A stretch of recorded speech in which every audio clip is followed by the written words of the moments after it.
Aujourd'hui, 40% des diagnostics ou des plans de traitement qui sont donnés aux patients sont faux ou alors pas vraiment adaptés aux patients. Les personnes qui ont une histoire de vie particulière, ils vont pas forcément entreprendre parce que là, ils se disent bon, j'ai vécu ça, j'ai réglé mon problème, bon, c'est parti, je retourne en mission et je retourne au travail. Nous, notre but, c'est qu'on soit la référence de diagnostic basé sur l'IA, combinée à des médecins experts. Bonsoir à tous, on est dans un nouveau format qui s'appelle le face à face. On est en train de voir, en fait, juste pour l'anecdote, c'est une journée de fou qu'on vient de passer. En fait, c'est une journée où on était avec Mazen, qui est d'ailleurs en train de tourner un podcast dans la salle d'à côté avec Imran. En fait, il m'a laissé le mic. Il m'a dit, là, c'est une journée de fou. Comme vous savez, moi, je faisais Mira très rarement. Et là, on a en face de nous un profil qui était une entrepreneuse de Dubaï qui d'ailleurs qui est en train de s'installer au Qatar. Et en fait, on s'est dit pourquoi pas tourner un podcast. Et vous verrez, il y a une histoire très liée à l'entrepreneuriat. En même temps, c'est quelqu'un qui vient de l'ingénierie, donc c'est notre audience, c'est notre identité d'être dans la tech. Donc du coup, aujourd'hui, je suis avec Joël, qui est ingénieur de formation et qui aujourd'hui va nous parler un petit peu de son histoire et surtout de son projet qui s'appelle 2MO, donc 2MO en français, et qui a gagné un prix. On va parler de ça aujourd'hui. Bienvenue Joël dans notre nouveau format. Merci pour cette journée complètement folle mais géniale, donc merci de m'avoir Pour faire le lien, du coup, je disais, c'est Mazen qui bosse avec nous aussi sur l'agence. Qui est très fort en tech, ça il faut le dire. En plus, tu dois parler un peu le même langage que lui parce que toi aussi tu es ingénieur de formation. Et du coup, si les choses, on a un petit peu travaillé un peu avant, il est cofondateur, enfin il est CTO de 2MO. Vous vous êtes rencontrés il y a combien de temps? Vous avez commencé, dis-moi comment tu as commencé et après on déroule. Alors avec Mazen, on s'est rencontrés via un ami en commun. Donc on avait un peu déjà commencé à travailler sur le projet et puis on s'est rendu compte que même si j'ai un profil ingénieur, on a quand même besoin d'un CTO assez assez fort en assez tech. Fort, assez technique. Assez fort, assez technique. Ok. Et donc ça s'est fait comme ça. On s'est rencontrés via un ami en commun. Je lui ai présenté un peu ce qu'on faisait sans aucune attente. En vrai, le but c'était pas vraiment qu'on travaille ensemble. Et puis petit à petit, les choses ont fait que he jumped in. Voilà. Ok, super. Et dis-moi, là aujourd'hui, ton projet, il a presque 2 ans, tu m'as dit? Presque 2 ans. Presque 2 ans. Et si tu peux nous expliquer à quoi ça sert, comment on travaille avec la plateforme, enfin comment tu travailles. Et petit à petit, on va partir sur l'avenir. Tu m'avais dit des choses un peu sexy comme l'IA, etc. Je sais qu'il y a des choses encore confidentielles. Donc, explique-nous comment ta plateforme elle fonctionne et d'où l'idée elle est venue surtout. Parce que ça, c'est quelque chose de formidable parce que tu étais en ingénieur de formation, donc forcément, tu avais une vie un peu classique parisienne. Et après, tu es passé sur l'entrepreneuriat dû à une histoire de vie, j'imagine. Absolument. Je vais commencer par la petite histoire, après je vais expliquer ce qu'on fait. Je dirais vers 2018-2019, j'ai eu une maladie assez importante. Donc il y avait beaucoup de choses qui se passaient, on ne comprenait pas ce qui se passait. Et donc j'ai vu beaucoup de médecins. Déjà, je viens d'un environnement d'une famille on a des médecins dans la famille et tout. Et en fait, personne ne comprenait vraiment ce qui se passait. Ok. Donc c'est quelque chose de rare. À l'époque, on savait pas ce que c'était. D'accord. Donc en fait, ce qu'on faisait finalement, c'est que les médecins que je voyais, ils traitaient les symptômes. Donc, j'avais une hémorragie, donc on me donnait quelque chose pour arrêter l'hémorragie. Mais si j'arrêtais ces médicaments-là, l'hémorragie revenait. Reprenait. Et du coup, donc je me suis retrouvée à plusieurs reprises à l'hôpital. Et après, c'est devenu mon quotidien, c'était comme ça. Oui. Et une fois, il y a un médecin qu'on connaît qui m'a dit, écoute, moi je connais ce médecin-là, tu devrais vraiment la voir. Je te prends rendez-vous avec elle, va la voir. Donc je vais la voir. Et en fait, elle me dit, mais en fait, ce que t'as, j'ai déjà vu des cas comme toi, et c'est ça et ça, et elle m'a donné un traitement. Ok. Donc du coup, Et c'est de la ouais, recommandation, c'est de la c'est du bouche à recommandation. oreille de médecins. Donc C'est entre ça, professionnels, ils ont c'est ça. parlé. Ouais, Et après, on c'est a su ça, trouver le problème. c'est ça. En fait, c'est au-delà, enfin, c'est au-delà de la compréhension du problème. C'est vraiment aussi que mon profil de patient, enfin ma maladie et mon profil médical, c'est quelque chose, enfin, était compatible avec l'expertise du médecin Ok, qui m'a finalement sauvé la vie c'est le quelque bon part. matching. Si on Exactement. parle un peu tech, c'est l'offre d'émission qui correspond aux besoins clients, Exactement, quoi. exactement. C'est exactement ça. Et donc bon, voilà, 2 ans voilà, Ouais. D'ailleurs, de on souhaite quand même donner un gros message de soutien. Ouais, on l'avait dit, hein, ce format, c'est un format sérieux.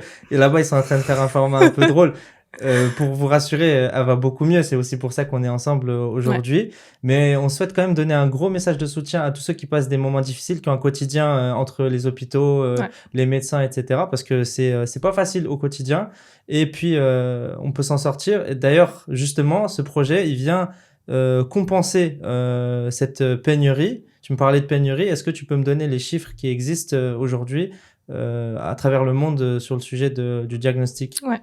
Donc il y a 2 choses que je trouve assez choquantes et je pense que beaucoup de monde doivent être conscients de ça, parce que c'est quand même très important. Donc la première chose, c'est quand on parle de diagnostic, quand on parle de plans de traitement, aujourd'hui 40% des diagnostics ou des plans de traitement qui sont donnés aux patients sont faux ou alors pas vraiment adaptés aux Ok. patients. Donc C'est ça, 40%, c'est quasiment la moitié en c'est fait. quasiment la moitié. Ouais. Et, et la deuxième chose, c'est que, bon, aujourd'hui, on est en 2024, on va bientôt passer en 2025, c'est qu'il nous reste 5 ans, donc d'ici 2030, on n'aura pas assez de médecins dans le monde. C'est ça, donc il y aura une pénurie de Exactement. savoir en fait. Il y aura une. Exactement. Ok. Et surtout de spécialistes. Et quand on parle de spécialisation dans la médecine, c'est des niveaux de spécialisation. Donc, un médecin peut avoir une sous-spécialité. Ok. Et ça devient ça va devenir un peu rare. Donc ça, c'est le premier truc. De mon histoire, de ces chiffres-là, comment on est arrivé à créer cette plateforme. En fait, l'idée est vraiment très, comment dire, très basique et Ok. très simple. Ouais, c'est ça, mais en fait, quand on t'entend parler, ça paraît simple, mais il faut quand même faire face à une chose qui est importante, c'est que les personnes qui ont une histoire de vie particulière, ils vont pas forcément entreprendre parce que là, ils se disent, bon, bah, j'ai vécu ça, j'ai réglé mon problème, bon, c'est parti, je retourne en mission et je retourne au travail.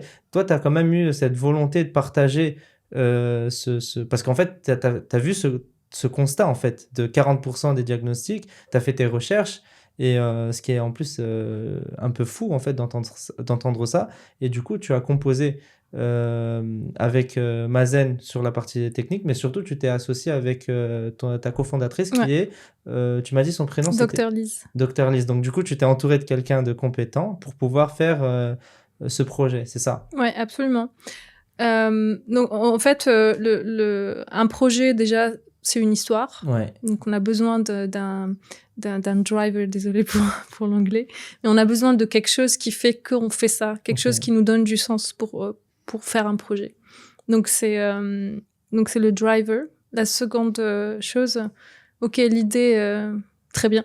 Tout le monde a des idées, Exact. mais Comment voilà. le rendre possible? Comment le Comment... rendre possible? Ouais.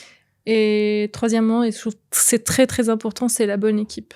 C'est-à-dire un gars comme Mazen qui fait de la tech, ma cofondatrice qui est une très très bonne médecin, qui a travaillé entre l'Europe et ici dans les pays du Golfe. Et puis moi avec mon esprit un peu entrepreneur, un peu Ouais. ingénieur, et voilà. Super. Bah là, tu Ouais. parles de géographie. Tu m'as dit que cette plateforme qui est 2MO, on rappelle, c'est une plateforme cross-border, c'est-à-dire qu'elle n'est pas localisée spécifiquement. Je pense que c'est un sujet qui est important parce qu'aujourd'hui, on est dans un monde globalisé, enfin mondialisé. Ouais. Donc, il y a cette liberté géographique qui fait qu'il peut y avoir des patients qui consultent dans un pays et qui peuvent voyager parfois pour prendre d'autres avis de patients. Parce qu'on rappelle, 2MO qui veut dire le deuxième opinion médicale, donc second medical opinion. Et en fait, c'est vrai que, en fait, tout simplement, tout comme dans plein de domaines, en fait, quand on cherche une voiture, on regarde c'est laquelle la meilleure voiture, puis après on demande à un garagiste, puis après on demande à un autre mec qui s'y connaît en voiture. Quand il s'agit de la santé, c'est encore plus sensible, en fait. On va souvent chercher plein de médecins, et tu me disais 40%, ils n'ont pas le bon diagnostic. Est-ce que c'est lié à quelque chose? Enfin, c'est quoi la raison de cette désinformation? Alors, évidemment, il y a plusieurs raisons. C'est un cumul de facteurs. Le premier facteur, c'est un dossier non complet, c'est-à-dire un patient qui n'a pas fait tous les examens possibles et imaginables dans son cas. Donc, en fait, on se base sur quelques analyses pour dire, OK, ben, il a ça, mais en fait, il fallait chercher un peu plus, enfin, aller en profondeur. En profondeur, ouais. La deuxième chose, c'est ce qui m'est arrivé. Moi, j'ai fait tous les examens du monde, mais ça n'a pas suffi. C'est le médecin que tu vas voir, la spécialité du médecin que tu vois. Donc ça, c'est très important. Comment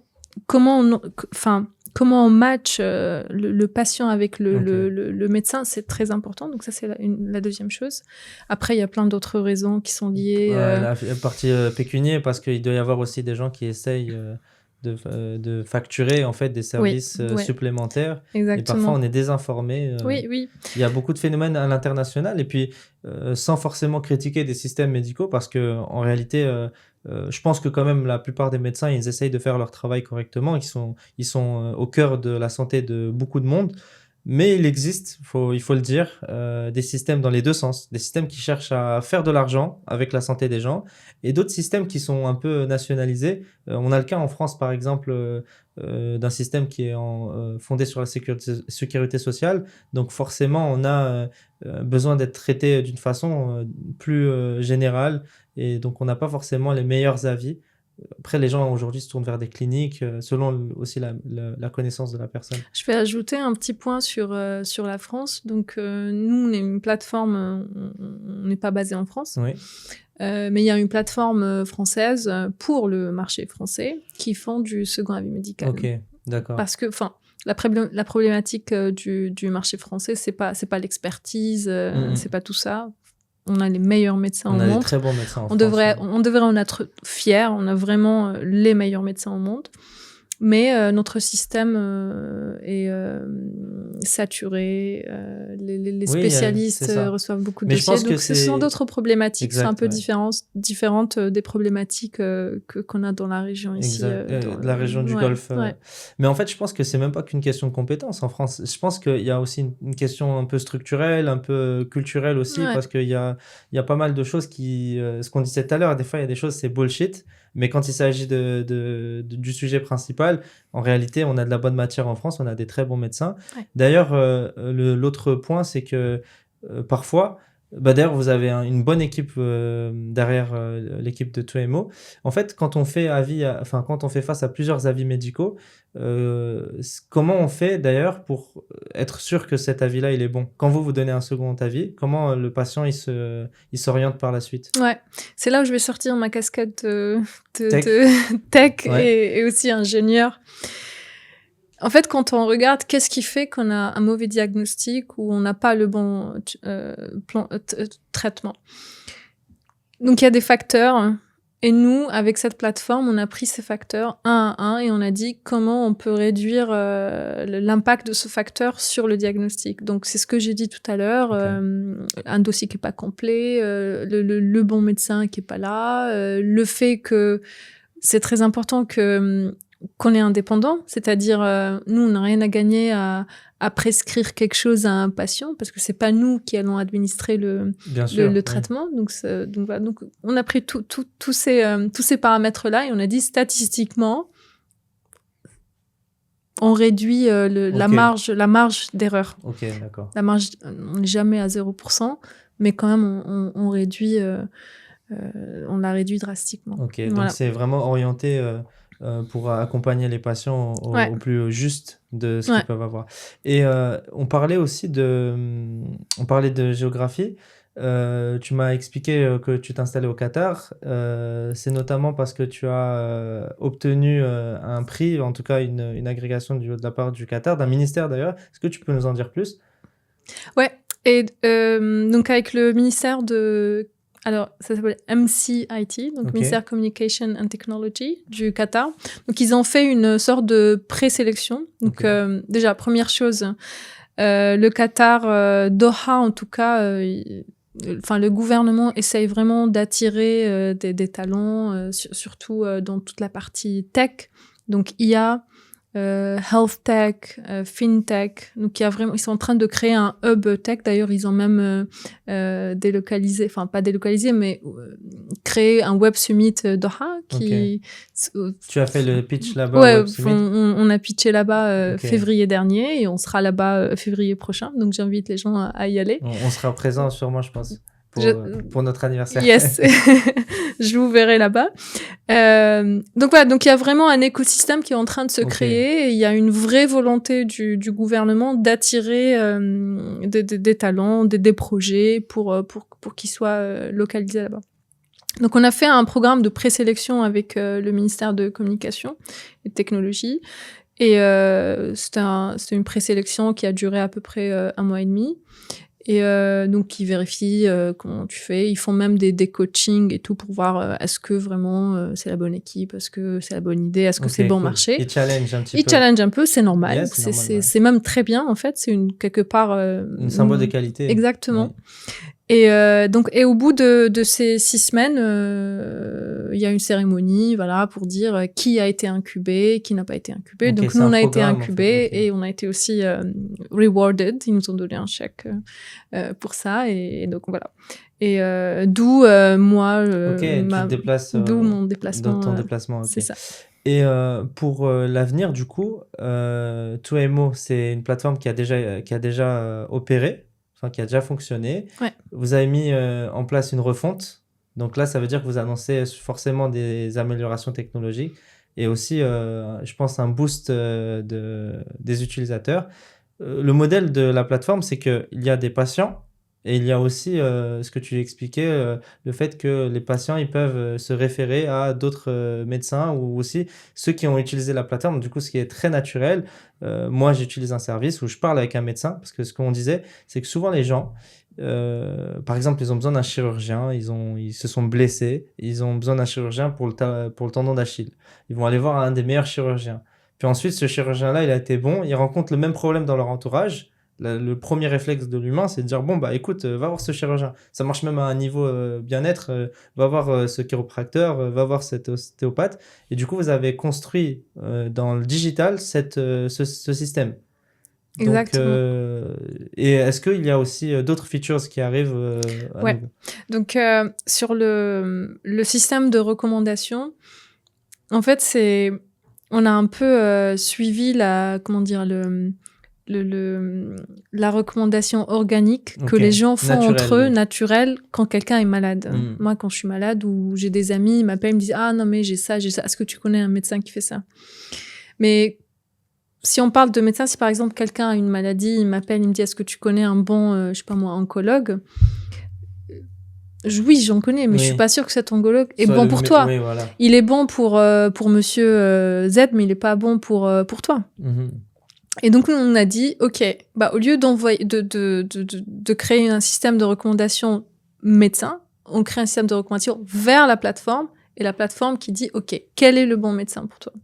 Donc, on revient un peu à un step en arrière. C'était quoi l'autre question? Et l'autre question, c'était est-ce qu'il y a d'autres features qui sont importantes, qui peuvent être annoncées dans ce talk? Ouais, donc, première chose, avant de parler de features, il y a un point très important, c'est que quand on a lancé cette plateforme, on a lancé sur 3 piliers qui sont très importants pour nous.